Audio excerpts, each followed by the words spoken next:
If you're trying to decide between the MacBook Neo and an iPad, whether that's your very first computer or just because you already have a Mac and you're wondering if an iPad makes sense as a second device, this video is for you. And to save you some time right away, if you don't have a computer yet, get the MacBook Neo. I'll explain why in a second, but stick around because I also want to talk about when an iPad actually makes a lot of sense. But first, give this video a thumbs up and subscribe to the channel if you haven't already. Okay, so let's start with the MacBook Neo. Apple just released this MacBook at $599, and that's honestly a wild price for a Mac.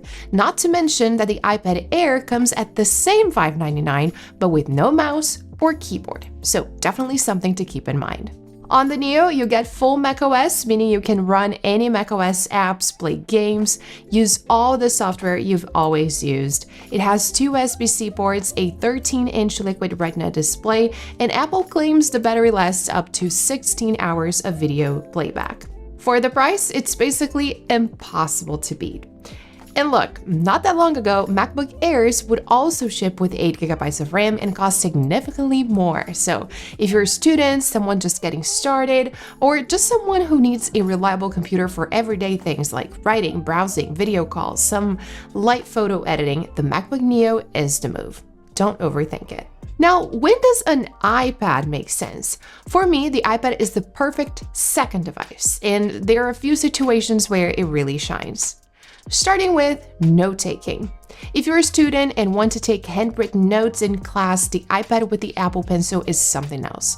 I have literally seen people go through medical school using just their iPads. With the Apple Pencil, you swap between the pen and eraser with a double tap. It's always charged, always attached to the side of your iPad, and apps like GoodNotes, Notability, and Freeform make the whole thing feel really natural. And this isn't just for students. If you're someone who does a lot of meetings and loves writing things down instead of typing, the iPad is really good for this.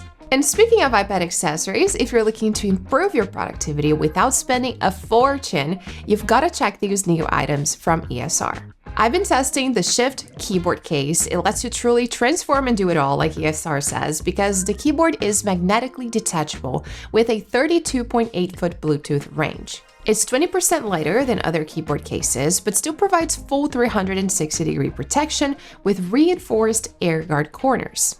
You can choose your angles for anything. There's a 70-degree portrait mode for browsing, a 20-degree drawing mode, a landscape that adjusts from 20 to 75 degrees, plus the 100% clickable trackpad is 65% larger, so gestures feel incredibly smooth. Pairing this with the new iPad Pro and iPadOS 10.6 can give you a similar to a laptop experience. And for the creative users out there, the ESR Geo Digital Pencil is a great alternative to the Apple Pencil Pro for just $32.99. It's easy to find with an Apple-certified Find My module and sound alerts. It's smooth and precise with a shortcut button and a real-time battery display. I put the links in the description below. Thank you so much, ESR, for sponsoring today's video, and now let's get back to it. Okay, then there's watching videos. This is honestly my favorite thing about having an iPad. You basically have a computer screen without the keyboard, and I personally always watch a show on the iPad during lunch, and it's just so easy to put the iPad on the table. And if you travel a lot, there's nothing better on a long flight. The iPad is also just so easy to carry around. You throw it in your bag and that's it. With the MacBook, I'm always a little bit more worried, especially with my cats around, because I think one of them might bump into it and damage the hinge. Nothing has ever happened to my MacBooks, but I always keep this in the back of my mind. With the iPad, I just don't think about that. Video calls are also great on the iPad. You're not stuck in one spot like you are with a laptop. It's basically like having a giant iPhone. You can walk around, move between rooms, and if you need to show something on the call, you just flip the rear camera. You simply can't do that with a MacBook. Now, some of you are probably thinking, but iPadOS has gotten so much better. And yes, you can hook the iPad up to external display, use Stage Manager, run apps side by side. It almost feels like a desktop setup. But even then, you still need to buy the monitor, the keyboard, and the mouse. And at that point, you're still on iPadOS, which just isn't as flexible as macOS. Some browser extensions don't work. I actually have an invoicing platform that I use for work every month whose extension only runs on Chrome for macOS. It's not compatible with iPadOS. So in my case, I still couldn't fully replace my computer with the iPad. It has come a really long way, but it's not quite there yet. And I actually have a full video here on the channel going deeper on using the iPad as your main computer. So make sure to check that out if you're interested. Now, going back to the MacBook Neo, it isn't perfect, so let's talk about that. The main thing is the chip. The Neo runs on the A18 Pro, which is the same chip inside the iPhone 16 Pro, and it handles everyday tasks really well. Browsing, writing, video calls, light editing. But when you compare it to the M series chips in the MacBook Air or the MacBook Pro, there's a real difference when things get heavier. The M1, the chip that kicked off Apple Silicon on the Mac, was built specifically for sustained Mac performance, and even that already beats the A18 Pro in demanding tasks. It's a great chip, but at the end of the day, it's an iPhone chip. So if you do a lot of video editing, run heavy apps, or work with demanding software, you might want to step up to the MacBook Air or Pro instead.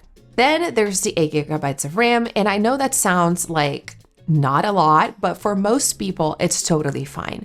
And again, MacBook Airs were shipping with the same 8GB not that long ago, and people were perfectly happy with them. The unified memory architecture Apple uses is really efficient, so it goes further than you'd expect. But if you're planning to have a ton of apps open at the same time, do professional video work, or run virtual machines, you start to feel the ceiling. Just something to keep in mind. One more thing, the base model at $599 doesn't come with Touch ID. You get a regular power button. To get Touch ID, you need to go up to the 512GB model, which is $699. But honestly, for $100 more, you are also doubling your storage. So if you can stretch the budget a little, it's a pretty easy upgrade. So to recap, if you don't have a computer yet, get the MacBook Neo. $599 for a fully capable Mac didn't exist before this, and you have a proper machine from day one. Full apps, real ports, great battery. And if you already have a Mac, the iPad is a fantastic companion device, especially for note-taking, traveling, and watching content. Just don't expect it to fully replace macOS. But I want to hear from you. Which one are you going with, and what's the main thing you're planning to use it for? Let me know in the comments. Thank you so much for watching, and I'll see you in the next one.